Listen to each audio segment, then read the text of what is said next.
colleagues and I are strongly committed to bringing inflation back down, and we're moving expeditiously to do so. We have both the tools we need and the resolve it will take to restore price stability on behalf of American families and businesses. The economy and the country have been through a lot over the past 2.5 years and have proved resilient. It is essential that we bring inflation down to our 2% goal if we are to have a sustained period of strong labor market conditions that benefit all. The Fed's monetary policy actions are guided by our mandate to promote maximum employment and stable prices for the American people.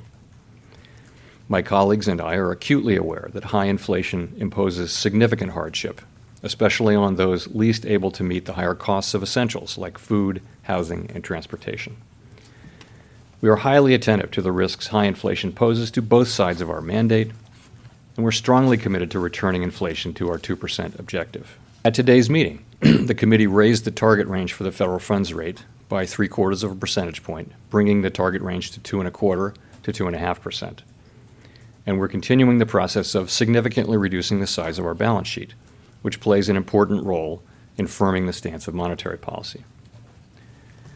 Over coming months, we will be looking for compelling evidence that inflation is moving down, consistent with inflation returning to 2%. We anticipate that ongoing increases in the target range for the federal funds rate will be appropriate. The pace of those increases will continue to depend on the incoming data and evolving outlook for the economy. Today's increase in the target range is the second 75 basis point increase in as many meetings.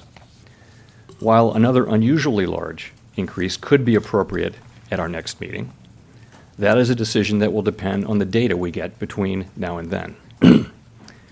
We will continue to make our decisions meeting by meeting and communicate our thinking as clearly as possible.